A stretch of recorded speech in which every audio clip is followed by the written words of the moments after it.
అసలు హిడ్మా ఎక్కడున్నాడు? ప్రస్తుతం మావోయిస్టుల పేరు వినబడితే చాలు హిడ్మా అంశం ప్రధానంగా తెర మీదకు వస్తుంది. రీసెంట్ గా మావోయిస్టు పార్టీ అధికార బాధ్యతలు తిప్పిరి తిరుపతి అలియాస్ దేవుజీకి అప్పగించారని, అలాగే సెకండ్ హైయెస్ట్ పోస్టును హిడ్మా చేతికిస్తున్నామని ఆ పార్టీ నుండి ఒక లేఖ విడుదలైంది. ఈ ప్రకటనతో ఛత్తీస్గఢ్ అడవుల్లో బలగాలు నక్సల్ వేటను మరింత ముమ్మరం చేశాయి. ఇంతకు హిడ్మా ఎక్కడున్నాడు? టాప్ లీడర్లందరూ పోలీసులకు చిక్కినా హిడ్మా ఇంకా ఎందుకు దొరకడం లేదనేది పూర్తిగా తెలుసుకుందాం. వీడియోను చివరి వరకు చూసే ప్రయత్నం చేయండి.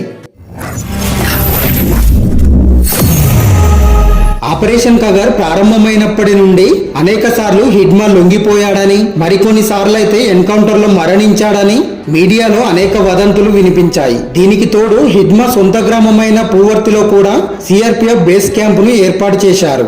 సిఆర్పిఎఫ్ పోలీసులపై గతంలో జరిగిన అనేక దాడుల వెనుక హిడ్మా హస్తం ఉందనేది ప్రధాన ఆరోపణ. బలగాల చేతిలో ఇప్పటి వరకు వందలాది మావోయిస్టులు నేలకొరిగారు. దీనికి తోడు ఎన్ని రోజులు పార్టీని ముందుండి నడిపిన అగ్రనేతలు కొందరు ఎన్కౌంటర్ లో మరణిస్తే మరికొందరు పోలీసుల ఎదుట లొంగిపోతున్నారు.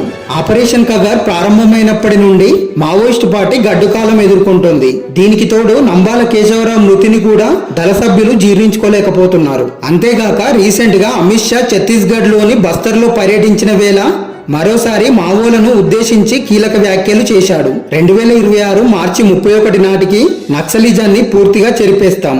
మీ ముందున్న ఒకే ఒక దారి ఆయుధాలు వీరి జనజీవన స్రవంతిలో కలవడమే, లేదంటే బలగాల చేతిలో ప్రాణాలు కోల్పోవడానికి సిద్ధంగా ఉండండి హెచ్చరించాడు. అమిత్ షా వ్యాఖ్యలతో క్యాడర్ లో ఒకంత భయం మొదలైంది. దీనికి తోడు మావోలకు ఆహారం సమకూర్చుకోవడం కూడా కష్టతరంగా మారింది. ఇంతకు హిడ్మా ఎక్కడున్నాడు? అగ్రనేతలందరినీ ఏరివేస్తున్న బలగాలు హిడ్మాను ఎందుకు పట్టుకోలేకపోతున్నాయో చూద్దాం.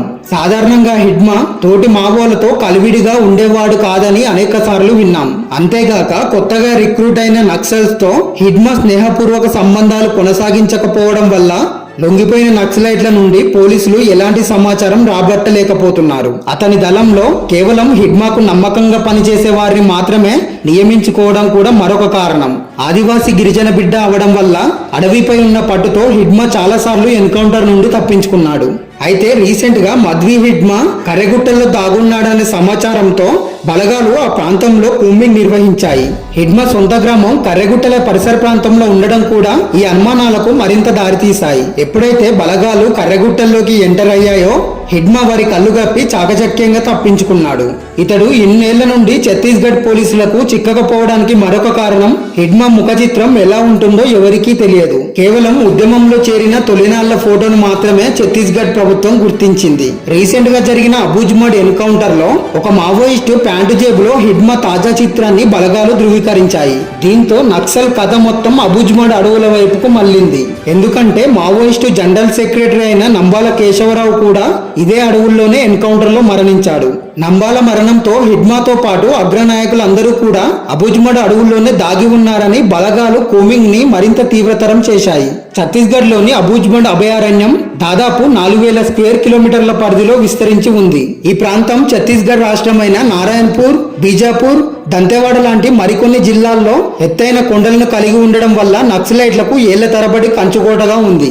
అందుకే అబూజ్మడ్ అడవులను జల్లెడపట్టడం బలగాలకు అంత తేలికైన విషయం కాదు. ఇన్ని రోజులు అభయ్ పేరిట లేఖను విడుదల చేసిన మల్లోజుల వేణుగోపాల్ అలియాస్ సోను కూడా గచ్చిరోలి పోలీసుల ఎదుట లొంగిపోయాడు. ఈయనతో పాటు మరో 60 మందిని కూడా మహారాష్ట్ర సీఎం దేవేంద్ర ఫడ్నవీస్ దగ్గర ఆయుధాలతో పాటు దళాన్ని అప్పగించాడు. ఆపరేషన్ కగార్ ని కేంద్ర ప్రభుత్వం ఎట్టి పరిస్థితుల్లోనూ ఆపేసేలా లేకపోవడంతో హిడ్మా కూడా ఇదే బాటలో అతని దళ సభ్యులతో లొంగిపోనున్నాడనే ఆరోపణలున్నాయి. ప్రస్తుతం సిఆర్పిఎఫ్, డిఆర్జీ బలగాలు అబూజ్మడ్, ఇంద్రావతి పరిసర ప్రాంతాల్లో అణువణువును జల్లెడపడుతున్నాయి. దీనికి తోడు కర్రెగుట్టలో సిఆర్పిఎఫ్ భారీ స్థాయిలో ట్రైనింగ్ క్యాంపుకు ఏర్పాట్లు చేస్తుంది. కేంద్ర ప్రభుత్వం దూకుడు చూస్తుంటే 2026 మార్చి 31 నాటికి దేశంలో నక్సల్ నిర్మూలన సాధ్యమయ్యేటట్లుగానే కనిపిస్తుంది. నిజంగా మార్చి 31 కల్లా నక్సల్ నిర్మూలన అనేది సాధ్యమేనా? మీ అభిప్రాయాన్ని లైక్ చేసి కామెంట్ రూపంలో తెలియజేయండి.